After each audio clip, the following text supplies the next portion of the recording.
Você está no Gastroped Talks, um canal de educação continuada em gastroenterologia, hepatologia e nutrição pediátricas. Aqui trazemos as informações mais atualizadas e relevantes para médicos e demais profissionais de saúde interessados em aprimorar seus conhecimentos nessas áreas. Nossos episódios são realizados por especialistas que compartilham trabalhos e diretrizes recentemente publicados, além de dividir sua expertise para ajudar a melhorar a qualidade do atendimento aos pacientes. Olá, eu sou a Maria Ângela Brandão e hoje eu estou aqui com a professora doutora Amanda Straface, que é professora do Departamento de Pediatria da Faculdade de Ciências Médicas da Unicamp, e nós vamos falar sobre um tema que é extremamente importante, é um tema bastante atual, que é a introdução alimentar e a suplementação de ferro. Muito obrigada, professora Amanda, por estar aqui hoje com a gente. Oi, professora Ângela, muito obrigada pelo convite, é um prazer estar aqui. Falar da introdução alimentar falar de um momento muito marcante na vida das crianças e das famílias, e vai ser um prazer poder aqui contribuir. A gente vê assim que quando a gente fala de introdução alimentar, que é um momento muito especial na vida das crianças, dos pais, e que isso tem tido mudanças ao longo do tempo, né? O que você destacaria, assim, como algo que realmente faz mais sentido nesse mundo atual e que não pertencia aí a outros momentos da pediatria? Olha, eu acho que a grande novidade, assim, é a gente não ter mais uma questão muito marcada, né? Então, a questão da introdução alimentar, ela tem muitas mudanças ao longo do tempo. Então, primeiro era só fruta e fruta amassada, depois aí começava com um alimento, não podia misturar, porque senão ia dar alergia. Então, assim, houve uma série de formas e tendências para a gente poder fazer essa introdução.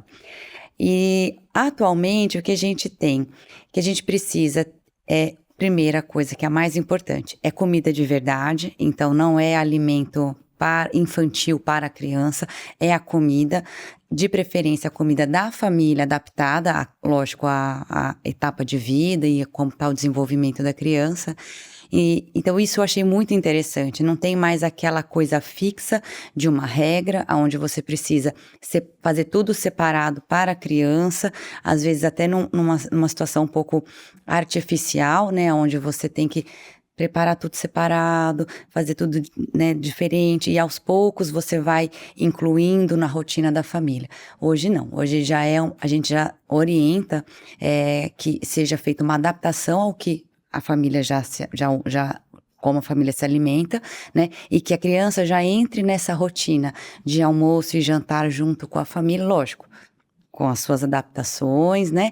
Mas sem ter essa separação desse momento, né? Que esse momento esteja junto aí de um momento familiar e que a gente faça a adaptação para a fase da vida.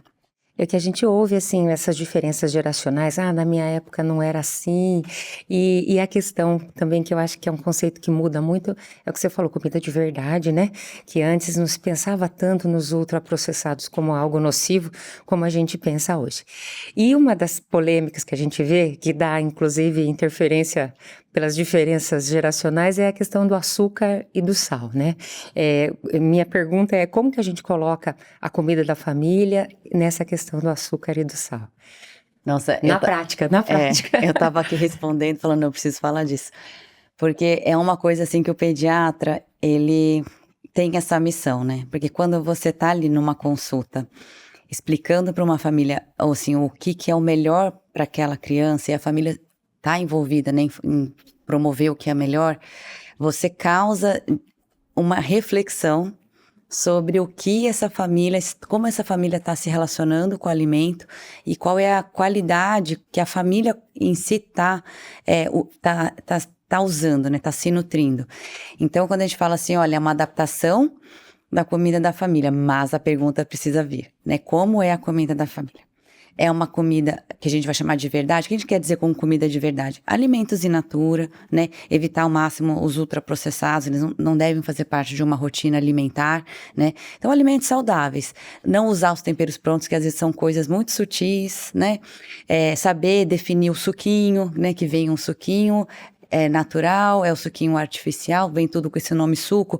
Então, no momento da anamnese, no momento da entrevista médica, a gente está conversando, é importante que quando a gente vai falar dessa adaptação da comida da família para a criança, que a gente pergunte como é essa alimentação da família. E se você identifica ali uma questão de inadequação para aquele momento de vida, como um excesso de sal, uma inclusão de açúcar, né, para adoçar as frutas, por exemplo, é importante que a gente faça essa orientação e isso vai ser bom, inclusive, para a família. Porque ao cuidar da criança, você acaba influenciando de forma positiva toda a forma de uma família se relacionar com este momento, né, e com o alimento. Então, respondendo objetivamente, sal é o mínimo possível, né? Então, assim, o brasileiro, ele tem uma tendência a salgar mais a comida, a gente tem um paladar mais salgado, então, para nós, tem que ser uma alimentação que tem que estar, assim, você coloca o sal, mas vai estar um pouco sem sal para o nosso paladar, né? E o açúcar, a gente não deve dar antes dos 2 anos, né? É assim, quanto mais tarde, melhor, de preferência depois dos 2 anos, né? Porque, primeiro, a gente não precisa, né? Não é uma coisa que é um nutriente que vai contribuir de forma positiva para o nosso desenvolvimento. Ele não é uma vitamina, ele não é um nutriente, ele é um carboidrato que você pode tirar de outros locais, né? E ele vem mais para uma questão de paladar mesmo. Então, é até bom que não se inclua para a criança não se acostumar com esse paladar doce, que é uma outra coisa que a nossa cultura brasileira tem bastante forte, né? Bastante doce e bastante sal. Então, hoje a nossa tendência é minimamente o sal e o açúcar, né, propriamente dito, não dar até os 2 anos. Tem essas questões aí a respeito de açúcar e sal, né? Que às vezes a pessoa pergunta, quando eu vou poder dar um bombom, né? Eu falei assim, não, com certeza o máximo de tempo que você puder não dar. E acho que você colocou isso e eu acho que é muito importante a gente frisar que os pediatras são os advogados da criança, né? Então a gente tem que lutar sempre pelas crianças e educar, acho que em todos os níveis, uma criança e educar nutricionalmente, a gente educa as famílias também. Mas o que a gente percebe muitas vezes é que as pessoas vão no argumento assim, mas eu fazia assim, na minha época, você falou do suco, né? Na minha época dava suco, agora não pode mais, né? Então, essas questões, assim, como que você lida da questão do suco? E outra questão que aparece muito eu tomava café desde criança, quando eu posso dar café? Refrigerante, assim, quando pode dar refrigerante? A resposta é clara, é nunca, né? Porque é ultraprocessado, tem um monte eu falo que é uma coisa parecida, que parece alimento, mas não é alimento, é outra coisa, né, que tá lá, né? Para dar sabor, para dar conservante, outros produtos, mas não é um alimento de verdade mesmo, né? Ele só serve para ter gosto.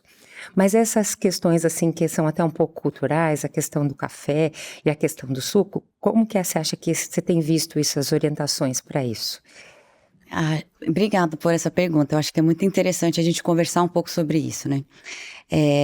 As famílias têm a sua própria criatividade, a sua própria cultura familiar, né? E eu acho que a gente, como pediatra, a gente não deve artificializar uma coisa que é, sabe, de cada família. O que a gente precisa é entender se isso é muito nocivo, e aí a gente precisa realmente ser mais enfático e advogar em favor da criança de uma forma mais incisiva, ou se é algo que pode ser adaptado para que aquela família possa fazer um bom uso daquilo que é uma cultura familiar, para a gente também não descaracterizar aquele ambiente onde aquela criança nasceu, porque aquela é a microcultura dela, né? Vamos pensar assim, né? A gente tem uma cultura maior, que é a cultura brasileira, tem a microcultura, que é aquela família que tem as suas tradições. Então, acho que a primeira questão é entender e separar se aquilo, de fato, é algo que é nocivo, e aí se é nocivo, a gente precisa ser bastante enfático, mas tudo passa por explicações e clareza. Porque eu acho que a partir do momento que a família entende o porquê você está fazendo aquela recomendação e sai um pouco daquele lugar do tipo, é porque é a recomendação atual, porque é o que a gente costuma fazer hoje. Fica um pouco desconectado, porque realmente, imagina, a vida inteira aquela família fez de um jeito, ninguém morreu, ninguém sobreviveu, todo mundo tá aí, tá bem, tá feliz. Por que agora eu não posso fazer? Por que agora eu não posso fazer igual minha avó fez com a minha mãe fez comigo, né? Então, assim, eu acho que é importante a gente conseguir adaptar. Então, por exemplo, no suco, eu costumo falar, porque essa pergunta vem bastante, né? E aí eu explico, falo, olha, não é um problema o suco em si. Lógico, é uma fruta, mas existe uma forma melhor de se fazer isso, né? Então, quando a gente está tentando evitar que a criança acesse suco, a gente não quer que ela crie uma memória de matar a sede ou de se hidratar com uma bebida doce. E eu ainda brinco com a mãe, falo assim, porque hoje a senhora tá aqui, faz o suquinho separado, dá fruta, tudo certinho, né? Quando a criança estiver maior, você vai estar toda atarefada, às vezes com outros filhos, e às vezes você vai buscar uma solução rápida para um hábito que você criou. E aí você vai, muito provavelmente, entrar com ultraprocessado. Então, assim, não é que é proibido, a gente está pensando no que a gente quer de melhor para o seu filho e para sua família. E pensando no que é de melhor, por que a gente não quer que dê o suco agora?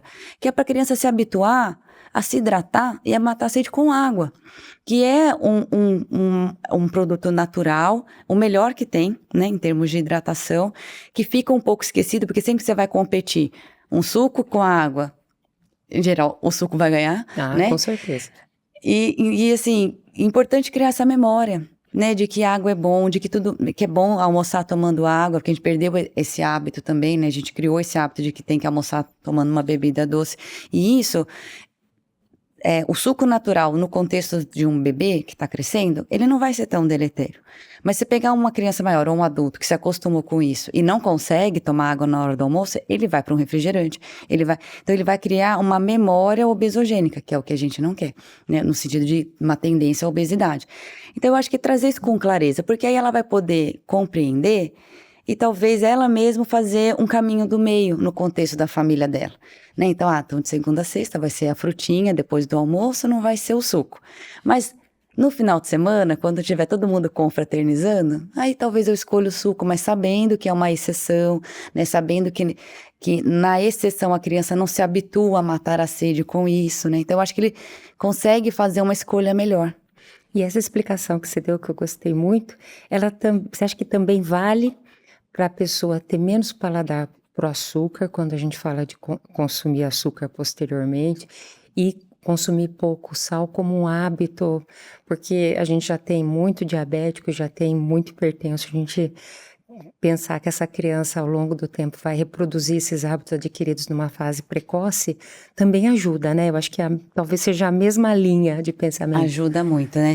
Tanto que a gente pode observar que as culturas têm tendências diferentes, né? Então, se você vai, às vezes, para algum lugar na Europa, você vai ver uma comida que a gente vai considerar sem sal, né? E que a gente vai considerar pouco doce. Os doces são diferentes, né? Os doces são menos doces, vamos colocar assim, né?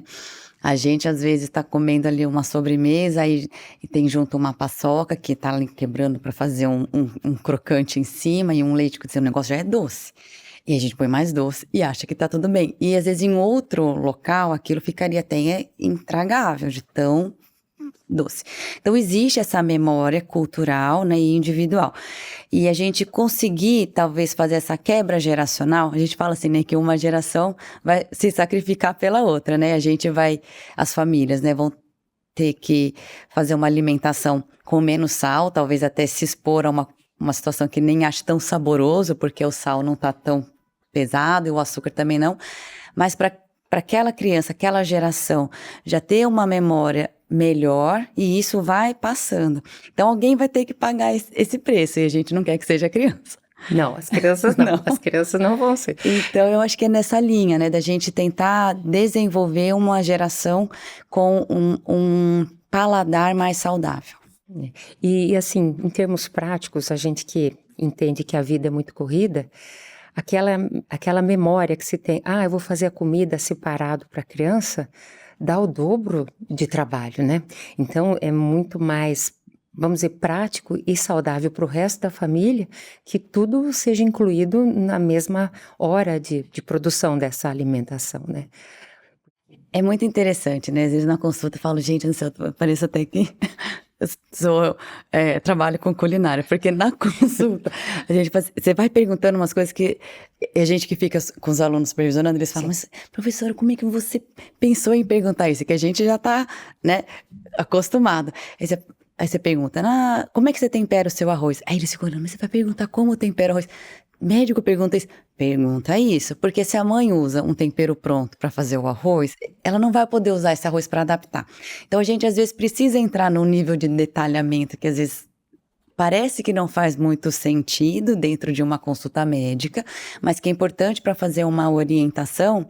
E aí a gente às vezes vai encontrando estratégias para aquela mãe, é muito interessante, né? Dentro de uma consulta médica, você fala assim, olha, ela fala, mas eu não consigo descascar alho toda vez. Nem você... Eu falei, olha, você pode fazer um tempero pronto, você pode conservar assim, assim, assim, você vai usando, né? É muito interessante como a gente, às vezes, para poder promover isso, a gente vai entrando numas expertises que a gente nem imaginou que, como médico, a gente ia chegar, né?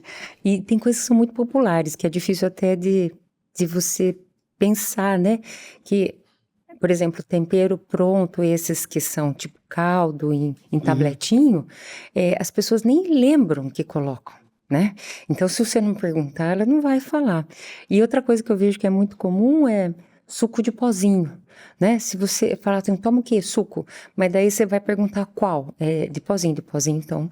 Então, são coisas assim que realmente se você não tiver inserido naquela cultura, você às vezes não consegue nem perceber onde pode ter esses produtos que são ultraprocessados e que não são adequados para as crianças, né? E eles passam desapercebido, né? Tempero pronto e suco, assim, porque fala suco, você se satisfaz, né? Você fala, é um suco, você já tá imaginando a mãe, mas não é. Não, é de saquinho.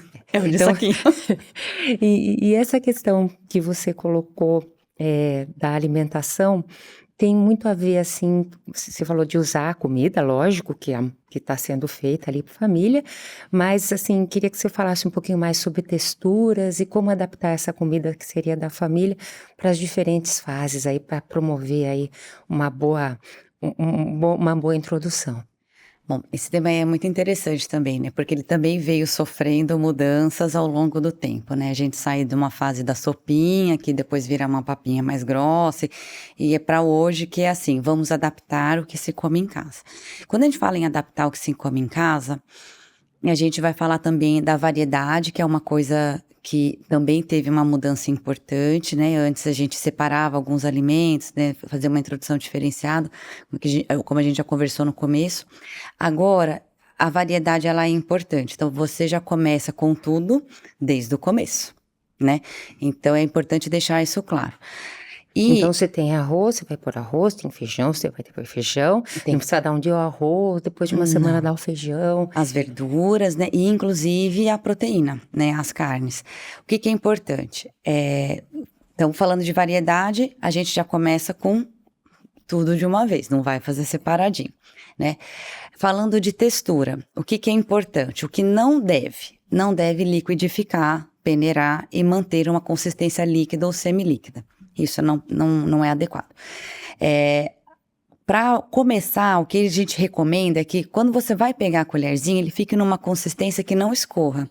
Então, a gente ainda vai, inicialmente, deixar separadinho os alimentos no prato, que é para a criança entender e aprender o que é cada coisa. Você vai dando amassado inicialmente para poder favorecer a essa criança nesse início e progressivamente, conforme a criança vai conquistando mais habilidade e autonomia, você vai progredindo. E quantidade também é muito interessante, né? Porque às vezes o bebê começou a se alimentar. Aí a mãe chega, você comeu 2 colheres. Você fala, nossa, que ótimo. É isso mesmo. E fica aquele desespero, porque a gente fica sempre com referência o quanto a gente come e acha que é um pouquinho a menos. E, na verdade, principalmente nesse começo, é bastante a menos, né? Você tá criando outras habilidades para além de dar a comida, né? outras habilidades, não só motoras, mas cognitivas e emocionais, que a criança tá ali. Então, assim, é devagarzinho mesmo, né? Então, acho que a quantidade... a gente tem, inclusive, recomendações hoje, é muito interessante, que até isso a gente tem detalhado, então é bom para a gente ter como referência quantas colheres é esperado por cada mês da introdução, que é para a mãe se tranquilizar, então acho que isso é importante, né? E a consistência é isso, que não pode líquido e semilíquido. Tem um pratinho lá, você vai dar o arroz, né? Depois você vai dar o feijão, depois você vai dar a verdurinha, mas a consistência de acordo com a etapa que ele tá de aprendizado. Isso é isso, né? É isso. Não, mas pode falar, eu te interrompi. Não, mas é isso mesmo. Então, no começo é o que não escorre, né? É o mas que não que escorre. É bem amassadinho, tudo, Isso. né? Mas não liquidificado, Não. né? E como que vai fazendo essas passagens? Você falou da quantidade, né? Da quantidade de colheres, que vai progressivamente aí. No começo é para descobrir, né? Para se descobrir. Mas essa questão aí das consistências, como que vocês têm feito a orientação? Bom, a primeira coisa que a gente orienta, assim, a primeira coisa a gente precisa tranquilizar. Porque a criança, ela se autorregula, né? E a gente precisa também ensinar a mãe a ter essa percepção, né? De que momento que a gente consegue ir progredindo, né? Então, a criança, a gente começa lá na consistência, né? Pastosa. A gente vai dar uma certa orientação no tempo, mas às vezes tem algumas crianças que um pouco antes já estão prontas e outras que vão estar um pouco depois, né? Então, assim, por volta dos 9 meses, ela já vai estar com um dentinho, já a maioria, né? Algumas ainda não, mas a maioria já vai estar com um pouco mais de dente. O dente, ele nem necessariamente é importante para mastigar, porque a gengiva, ela tá dura, então ele consegue, né? Mas o que a gente sabe? No começo, é difícil para a criança ter uma mastigação que seja adequada para sólidos, né? Ou semissólidos. Por quê? A gente não para pensar, né? Mas 100% da vida daquela criança, ela só teve uma experiência nutricional, que é sugar e engolir. E um único tipo de alimento, que é líquido, com um sabor estável. Adocicado, que é o leite materno. Aí, com 6 meses, você começa a introduzir outros alimentos, que para nós parece óbvio. É uma banana, que delícia. Mas para aquela criança, é uma novidade. Então, às vezes, aquela recusa é um estranhamento e não necessariamente um não gostei. Eu acho que isso é uma coisa importante de trazer para as famílias, né? 100% da memória dela é leite e sugando. E a partir de agora, a gente vai começar um caminho. Que outra coisa que é importante nesse processo de introdução, né? Ele é um processo, ele não é um momento. Não é sobre agora você tem que comer. É um processo que vai se iniciar aos 6 meses e vai se completar ali por volta dos 12 meses, 1 ano, né?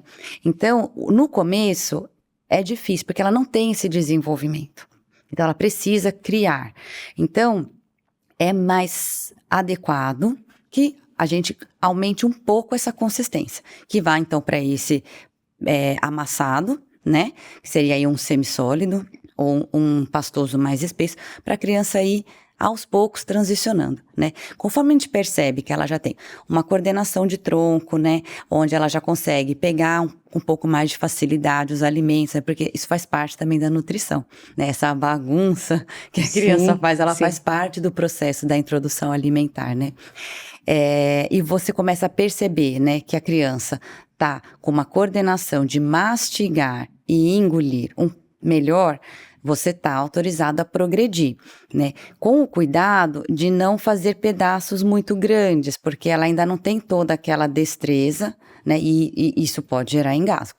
Então, a gente progride de uma papa mais espessa para um raspado, principalmente em carnes, né? E um amassado mais duro, onde você tem alguns pedaços, mas sempre um pedaço que a criança é capaz de engolir sem que ela precise rasgar aquele alimento sozinha, né? E aí, então, por volta dos 9 meses, isso já é possível. E por volta dos 12 meses, ela já vai estar comendo a comidinha da família sem a gente precisar fazer as adaptações. Então, a gente tem, assim, 3 grandes marcos, né? A transição entre eles, a criança, ela vai demonstrando essa condição e essa capacidade, né, de progredir tanto em quantidade quanto em consistência, né, em textura. Então, com 6 meses é importante a papa mais espessa, com 9 meses a gente já consegue pegar o ralado, né, a carne principalmente moída ou ralada, e aí por volta dos 12 meses a gente já consegue cortar os pedaços, sempre pedaços que ela consiga engolir. E assim, falando a partir dos 6 meses, seriam 2 refeições por dia, seria o cafezinho da manhã e o lanchinho da tarde, como isso? Porque a gente entende que é um momento de descoberta e são muitas descobertas, mas em termos de oferecer no início, quantas refeições e quais seriam os horários assim principais das refeições mesmo, que não constem leite, né? E outra pergunta que eu já vou embutir nessa é uma pergunta bastante frequente. Ele comeu só 2 colherzinhas de comida. Eu tenho que dar, ou, se tiver logicamente o peito, tem que dar o peito depois ou tenho que dar uma mamadeira? Então, vamos lá. A primeira pergunta... É a respeito a partir dos 6 meses, quantas refeições e os tá. horários? Legal. Não, então assim, o que é importante frisar? O leite materno ainda é a principal forma de nutrição nesse começo. Então, a introdução alimentar, ela é um aprendizado da criança e é um processo. E ela vai estar garantida nesse começo. Então, a gente precisa começar, porque aí já tem demandas nutricionais que requer que já tenha uma complementação com a alimentação, mas isso não precisa ser imediato, né? Então, ela ainda tem, o leite materno ainda é a principal fonte, principalmente aí perto dos 6 meses. Então, é um momento onde a gente tem tempo e tranquilidade para fazer as adaptações. Em geral, a gente começa com 2 refeições, né? Mas é sempre importante a gente adaptar para a realidade de cada família, né? Então, o que a maioria das mães, o que funciona bem para a maioria das mães? A primeira refeição, seu aleitamento, né? Acabou de acordar, mama. O lanchinho da manhã, geralmente, já começa com uma fruta. Frutinha. A criança já está mais acordada, né? Então, isso funciona um pouco melhor. Depois, um almocinho. E aí, leite materno, vamos descansar até o dia seguinte, tá? Para começar, assim, né? Para começar. Porque antigamente começava com a fruta, depois ia pro salgado. Então, assim, é uma mudança que também vai precisar de alguma adaptação, né? Do ponto de vista da gente até se acostumar com elas, né? Isso faz... E uma das mudanças, isso é uma das mudanças também, porque antes era assim, primeiro é uma fruta. Depois 2 frutas. Mas é importante a gente conhecer esses caminhos, porque às vezes tem criança que vai ter que ser assim. Né? Tem criança que tem muito estranhamento com alimento salgado. E aí não vai. Então você fala assim, tá, não precisa, porque isso acaba às vezes gerando estresse, frustração, ansiedade. Então assim, às vezes a gente usa uns recursos mais antigos para adaptar para cada criança, porque como é um processo, ele é individual. Então, cada criança vai responder de um jeito. Tem criança que é fácil. Você começa e vai, tá tudo. Tem criança que não é, e não vai. E aí a gente fica, não, deixa eu lembrar as frutas que são mais doces e mais básicas, que vão lembrar um pouquinho mais a questão do aleitamento, para ver se ela consegue fazer uma transição mais adequada.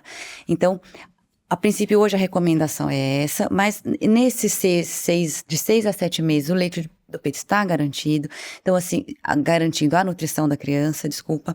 Então, a gente pode lançar mão de outras estratégias, né, caso essa fórmula, né, entre aspas, de alimentação não funcione bem para aquela criança, né. A gente pode, ao invés de entrar com comida de sal, entrar com 2 de... Não pode nem mais falar de sal, né? Porque já lembra. Já lembra, já falei, já me corrigi. Com a alimentação principal, né? Então, pode, às vezes, começar 2 frutas. E aí, conforme ela vai criando mais habilidade, se acostumando mais com outras texturas e outros sabores, para aquela criança vai ser mais fácil assim. Então, a recomendação é essa, principalmente para garantir precocemente o que se precisa em termos de nutriente. Mas existem... Vou brincar, né? A criatividade da medicina, né? Que a gente conhecendo bem o que precisa, onde a gente quer chegar, a gente pode fazer as adaptações em função do que é a necessidade daquela criança. Mas hoje a recomendação seria começar com 2 refeições, uma de fruta e uma principal, com alimentação variada, e vai progredindo, fica assim 1 mês, né? Aí volta na consulta, tá indo tudo bem, aí a gente já acrescenta uma segunda fruta, uma segunda refeição, e aí ela vai seguir com 2 refeições de fruta, que seriam o lanchinho da manhã e o lanchinho da tarde, e 2 principais, que seria o equivalente ao almoço e o jantar. E tem essa questão que você colocou do estranhamento, né? Que às vezes, eu dei isso aí, ele não gostou, a criança não aceitou bem, né? E faz aquelas caretas e tudo. Quando reexpor e quantas vezes, assim, seria a recomendação? Eu vou só, antes eu esqueci de responder Pois a do não. leite. É verdade, esquecemos. Comeu 2 colherzinhas, não precisa, tá? Não precisa. Não precisa. E até se a criança tiver em aleitamento com leite de vaca, que a gente não recomenda, mas a gente sabe que em algumas situações ainda acontece, né? Não estamos falando das fórmulas especiais para criança. Tá falando de leite de vaca Leite mesmo, de vaca né? mesmo, Não de fórmula. saquinho, não fórmula. Isso pode até prejudicar, e em geral prejudica, né? Então, assim, pode ter tranquilidade, não precisa ficar desesperada. A criança, ela se autorregula, né? Então, as 2 colherzinhas, água para hidratar. A hora que ela tiver fome, ela vai avisar. Não precisa garantir, né? Que às vezes para garantir, não precisa. Vamos com tranquilidade. E a outra pergunta, desculpa. Sobre o estranhamento, quando que tem aqui, até tem vídeo na internet o pessoal dando frutas cítricas para as crianças assim quase arrepiando, né, fazendo aquelas caretas. É lógico que a gente entende que é um momento inicial, mas porque ela não gostou, né? A criança não gostou disso, mas às vezes é só esse estranhamento inicial, né? Como deve repetir, em quanto tempo e quantas vezes? Porque a recomendação era 8 vezes, não sei se isso mudou de alguma forma também. 8 a 10 vezes para você concluir que não gosta mesmo. Não gosta mesmo, né? Então, assim, não tem uma forma muito rígida da gente falar assim, quanto de intervalo eu vou ter, porque a gente não vai ter um estudo que vai dizer, olha, depois de 48 a 72 horas já houve a dessensibilização e você está pronto para começar de novo. Então, a gente vai muito na sensibilidade, né? E as mães têm muita, né? Então, assim, o que é importante ficar de mensagem? Recusar uma vez não significa, nem 2, nem 3, né? Não significa necessariamente que a criança não gosta daquele alimento. Mas ela tem, às vezes, um estranhamento, seja pelo sabor, pela textura, pelo aspecto. É alguma coisa que ela ainda vai precisar se acostumar. Então, não desista, né? Acho que essa é a mensagem. Vai respondo, porque mesmo até as 8 vezes lá, que é a recomendação, 8 a 10 vezes, e a criança continua não gostando. Você vai ver que, às vezes, em outra fase, ela passa E tem muito isso, essa variação, né? Com 2 anos, a criança muda bastante aquilo que ela gosta, do que ela não gosta. Aí, depois, lá perto dos 5, 8, muda de novo. Então, assim, não existe uma coisa muito fixa. Porque a gente tem, assim, nessa primeira fase, o estranhamento não necessariamente é por não gostar. Então, não deu certo aquela vez, dá um tempo, experimenta de novo, vai experimentando de novo.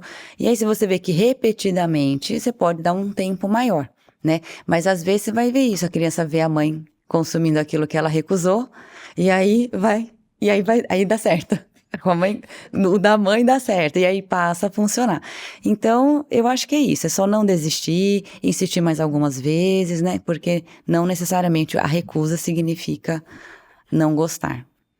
E aí você falou aí do possível prejuízo de dar o leite de vaca, e aí eu acho que a gente pode falar um pouquinho mais até sobre o ferro, né? Porque eu acho que tem muito a ver com a questão. E que a gente teve umas mudanças recentes, e tem uma coisa que você falou que eu achei muito interessante, né? Que a gente não pode impor as coisas como se fosse uma lei. Antes era assim, agora mudou. Então, é importante que a gente entenda por que mudou, né? Essas recomendações eram de uma forma e elas mudaram, e a questão é como fazer isso da melhor forma para esse contexto que nós estamos vivendo agora, né? Então, você falou bastante da variedade, da necessidade de ser variado, e tem a ver muito com você poder oferecer os micronutrientes, da gente saber que o leite materno tem muito ferro e tudo mais, mas queria que você comentasse a respeito, porque as duas coisas andam juntas, a introdução e a suplementação de ferro, né? Sobre como você tem visto aí essa questão da suplementação de ferro e por que as coisas mudaram mesmo, né? Bom, eu acho que, assim, a primeira coisa que a gente tem para falar é que todas as iniciativas para combater a anemia no Brasil, elas foram um sucesso, né? Então, a gente precisa reconhecer essas questões positivas, né? A anemia é uma uma doença importante. Na infância, ela é muito grave, né? Então, assim, ela compromete funções que são muito importantes numa fase que é muito sensível, né? Então, não é só crescimento, é desenvolvimento, é cognitivo, é comportamento, né? Então, ela é uma condição prevenível e que a gente tem que lidar com a maior seriedade, né? E o Brasil fez isso, está fazendo, né? E hoje é importante a gente reconhecer também que a mudança só é possível porque a gente alcançou melhores níveis, né? Então a gente pode, né, ajustar agora para uma nova realidade, né? Porque a gente venceu uma primeira etapa.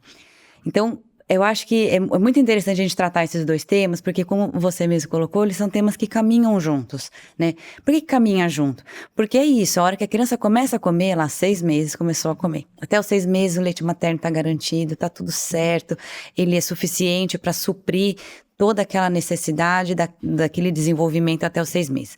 Com os 6 meses, que é quando a gente começa a introdução alimentar, começa junto o risco de deficiência de ferro e o risco de anemia. E esse risco, ele vai perdurar por até os 2 anos da criança. E isso não é à toa, ele tem uma explicação fisiológica, né, que é o momento onde a gente vai ter o pico de crescimento. Então, a gente tem aí um desafio fisiológico, a gente tem reservas que estão acabando, né, porque o bebê, ele nasce com reservas de ferro que ele adquiriu na gestação. Então, vai fazendo a reserva na forma de ferritina, né, como se fosse um cofrinho, para ir guardando o seu ferro. Por quê? Porque vai precisar usar nos primeiros meses de vida, que é um de crescimento muito intenso e muito acelerado. Então, embora o leite materno tenha quantidades, principalmente biodisponíveis de ferro muito boas, o crescimento é muito alto. Então, vai gastando a reserva, vai gastando a reserva. Quando chega perto dos 6 meses, a reserva já está baixa, o aleitamento não consegue suprir as demandas e a gente precisa fazer a introdução alimentar. E por isso, hoje, a gente sugere essa introdução variada, que é também para a gente garantir essa questão de suprir as necessidades de ferro, certo? Então, caminha junto, é o momento onde a gente começa o risco, né? E me perdi da pergunta. Então, a gente estava falando sobre por que agora teve essas mudanças, né? As mudanças. Você falou que as coisas melhoraram, né? Eu às vezes escuto as pessoas falarem, as coisas pioraram, eu falo, pioraram para quem, né? Porque para muitas pessoas elas melhoraram, né? Eu que já tenho 30 anos de experiência, né? E que no começo a gente via muita criança desnutrida, lógico que agora eu vejo criança obesa, mas eu vou dizer, é muito melhor ver criança obesa do que ver criança desnutrida, né? E acho que essa questão do ferro, ela vem no mesmo caminho, né? Que antigamente a gente tinha mais anemia, então a recomendação era nesse ponto que estávamos. E aí o que acontece, né? A gente tinha então essa prevalência grande, e aí a OMS, ela faz certas recomendações de acordo com o nível de prevalência por país, e o Brasil fez diversas iniciativas para poder fazer esse controle. E uma delas é a suplementação, e não é à toa que essa suplementação aí acontece aos 6 meses, e tem essa relação, né, da introdução alimentar, do leite materno, que já não é mais suficiente, então a gente precisa complementar, e esse estoquezinho que já está acabando, e uma criança que ainda vai continuar com um crescimento bastante acelerado até os 2 anos. Então, existe um risco real, né, de você ter uma anemia por deficiência de ferro, é a principal causa nessa faixa etária, e então a gente precisa, sabendo disso, fazer a prevenção para que isso não ocorra, considerando que os desfechos ou as complicações da anemia nessa fase são condições importantes, né? Então, a suplementação é simples, né? Que são sempre essas duas coisas que a gente precisa entender. A prevenção é complexa ou é simples? E o que você está prevenindo é algo importante ou nem tanto? Então, no caso da anemia, é muito simples fechar essa conta, né? O que a gente previne é muito importante e a prevenção é simples. Então, quando tudo começou, ali por volta de 2025, quando a gente tem o primeiro programa de suplementação com ferro, a gente tinha taxas oficiais, tá? Em torno de 20% de anemia, de prevalência de anemia em crianças de 0 a 5 anos. Algumas meta-análises da época trouxeram, assim, valores de até 53%. Né? A OMS considera como um grave problema de saúde pública taxas de prevalência acima de 40%. Então, a gente estava ali com grave problema de saúde pública. Para alguns autores com grave, oficialmente quase lá. Então, assim, foi feito todo esse movimento que surtiu efeito. Então, a última avaliação foi feita, é um estudo inédito, muito interessante também, do Ministério da Saúde, em parceria com a UFRJ, que é um estudo chamado ENANI, de 2019, onde foi feito um inquérito, né, um estudo nacional de alimentação e nutrição infantil. E foi um estudo muito bem conduzido. Muitas crianças participaram de 0 a 5 anos, né, para fazer essa avaliação, e a gente encontrou uma taxa, uma prevalência de anemia de 10%. Então, em 13 anos, a gente caiu à metade. E, lógico, que não é igual a prevalência em cada faixa etária, de 0 a 2, ela continua sendo maior, então em torno aí de 18% e 5% de 2 a 5, mas, em geral, 10%. E esse cenário novo permitiu que a gente repensasse as nossas estratégias. Né? E no repensar que veio essa novidade, como que a gente vai suplementar de uma outra forma, né? Então, o que está sendo proposto hoje? Uma forma mais de fácil adesão, de mais fácil prescrição, de mais tranquilidade, sem tirar do foco que é uma condição que precisa continuamente ser lembrada, monitorada e cuidada. Então, a gente não vai deixar de cuidar, a gente vai só adaptar esse cuidado à nossa nova realidade, que hoje melhorou bastante, né? Reduzir metade a prevalência em 13 anos é um dado, assim, que a gente deve se orgulhar. Eu já ouvi o seguinte argumento, gostaria que você rebatesse esse argumento. Você reduziu porque você está suplementando, a hora que você mudar a suplementação vai voltar. Eu vou rebater no seguinte sentido, a gente não vai deixar de suplementar. Então, isso não, assim, não tem fundamento, né? Técnico, não. Então, assim, a gente precisaria, não dá pra gente, eu não tenho bola de cristal, não posso prever o futuro. Mas a gente consegue prever o que se espera a partir das estratégias. Claro. Então, assim, nós não vamos estar deixando de prevenir nem de suplementar. Ela vai ser só feita de uma forma diferente, né? Mais condizente com a nossa realidade atual. Então, essa recomendação, 1 miligrama por quilo de ferro de 6 meses a 2 anos, é uma recomendação da OMS para países que têm uma taxa de prevalência acima de 40%. Ou seja, quem está considerando como uma urgência em saúde pública, né, um grave problema em saúde pública. Não é o nosso caso. E a gente não está deixando de suplementar, a gente está modificando. E muitas vezes essa modificação vai favorecer, porque quando você melhora a posologia, ou seja, a forma de dar a medicação, você melhora a adesão do paciente. Melhorando a adesão, às vezes a gente pode até melhorar ainda mais esses números. Porque às vezes você prescreve, mas a taxa de falha, mais não dou do que dou. Então, às vezes você tem uma falsa sensação de que está dando ali 1 miligrama por quilo. E, na verdade, assim, não cabe, às vezes, numa rotina de 1 ano e meio, você ter aquela regradinha certinha, sem falhar, ou falhar muito pouco, né? Para colocar uma taxa de falha de até 80%, 85% tolerável, né? Mas o que a gente vê é que, principalmente no finalzinho, já não tem essa adesão. Já não tem, porque no começo está vindo no pediatra, às vezes a gente lembra e fala. Só que as consultas, elas não vão ser mensais, não, a vida toda, né?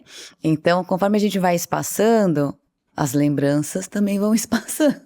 E aí acabou, e aí tem que ir lá no centro de saúde, ou tem que passar para comprar, para pegar, e aí tem que trocar receita. Aí já vai virando um trabalho a mais, então eu vou esperar a próxima consulta é daqui 3 meses, e aí assim, então, eu não acredito nesse argumento pelo simples fato que a gente não vai estar deixando de suplementar, a gente vai mudar, e é uma mudança que favorece tanto a prescrição, né, principalmente aí num cenário onde a gente não vai ter só pediatra atendendo as crianças, né, mas facilita para as famílias, elas vão entender que elas vão ter uma responsabilidade por 3 meses, né? E é mais fácil você se comprometer do que 1 ano e meio. E em marcos também, né, porque em 6 meses, né, aí você vai ter a prescrição, aí você sabe que 3 meses tem que durar, né, e 1 ano é a mesma coisa, né. São os dois grandes picos de crescimento. Então, aquela fase mais sensível, ela vai estar suprida. né? Então, assim, não estou dizendo que as mães não fazem, não é isso. Mas o que a gente observa na clínica é que todo mundo é empenhado, mas a realidade da vida, muitas vezes se sobrepõe à idealidade do processo. Então, idealmente, a gente gostaria que fosse de um jeito, mas na prática da vida real, o que a gente observa é que, assim, depois de 1 ano e meio, são poucas as mães que ainda estão regradinhas, com as vitaminas em dia, fazendo tudo certinho. Então, eu acredito que isso, inclusive, tira também um peso, né? Porque... Já dei os 3 meses, né? Depois eu vou dar depois e... Exatamente. Eu acho que é um ganho. Sempre que a gente pode simplificar um cuidado e tentar fazer com que ele se insira de uma forma mais gentil na rotina, a gente só tem a ganhar. E eu vou agora, né, fazer algumas observações, né? Mas para aqueles que falam, olha, eu não estou dando ferro, mas eu dou suco de espinafre. O que você tem? Eu tô falando isso porque a gente escuta essas coisas, né? Eu dou suco de espinafre, dou suco de beterraba. O que eu acho que é importante a gente trazer para as famílias, assim, não pare de deixar de dar um suco. Não tem problema. Mas o suco é aquela coisa, né? O ferro no prato não significa ferro no corpo.